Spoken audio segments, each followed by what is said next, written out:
ভাবি, আপনার কাছ থেকে আমি এগুলো আশা করিনি। আপনি ঘরে একজন স্বামী রেখে এভাবে পরপুরুষের সাথে পরকীয়া করছেন।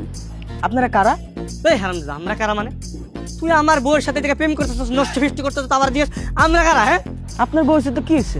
ও আমার ভালোবাসে। এই, তুমি আমার ভালোবাসো না বলো?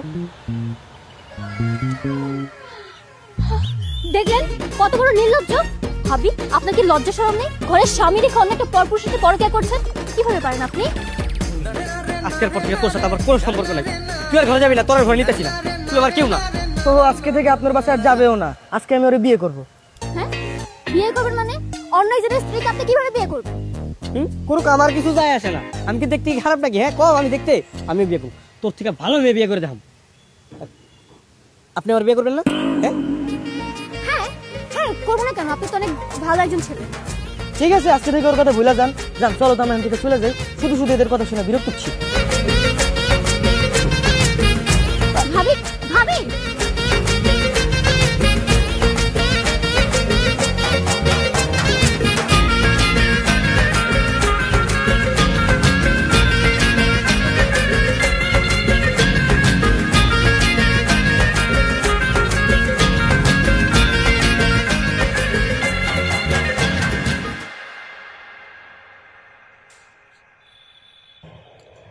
এখনো বাসায় ফিরিনি তাই না? না, বাসায় ফিরেনি। ও আর ফিরবেও না। ও আমাকে ডিভোর্স দিয়ে দিয়েছে আর ওই ছেলেকে বিয়ে করে ফেলেছে। কি আপনি সত্যি বলছেন? হ্যাঁ, আমি সত্যি বলছি। আমি এরকম একটা নির্লজ্জ, বেহায়া, বিশ্বাসঘাতক মেয়েকে এতদিন ভালোবেসেছি, ভালোবেসে আমার কাছে রেখেছি। থাক, এখন এগুলো নিয়ে আফসোস করে কোনো লাভ নেই। যেটা যাওয়ার সেটা এমনিতেই যাবে। তবে আমার মনে হয় কি, আপনাকে এখন নিজে স্ট্রং হতে হবে, নিজেকে নিয়ে ভাবতে হবে, নিজেকে নিয়ে চিন্তা করতে হবে। আমি তো চিন্তা করতেছি 2-1 দিন পরে তো তোমাদের বাড়ি থেকে আমার বের হয়ে যেতে হবে।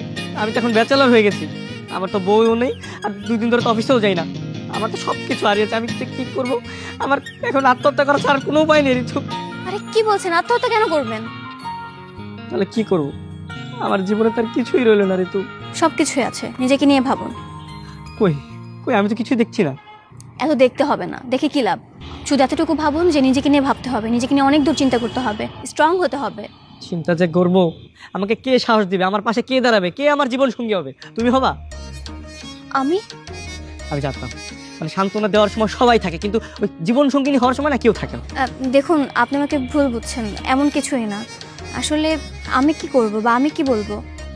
আমার তো ফ্যামিলি আছে, মা বাবা যদি রাজি না হয়, সো ওই ক্ষেত্রে আর কি করার? তার মানে তুমি রাজি? মানে তোমার বাবা মা যদি রাজি হয় তাহলে তুমি আমাকে বিয়ে করবে? দেখি, মা বাবার সাথে আগে কথা বলি। সব তো একবারে গিয়ে বলে দিলে হবে না, আস্তে আস্তে বলতে হবে, তাই না? Thank you so much Ritu, thank you so much.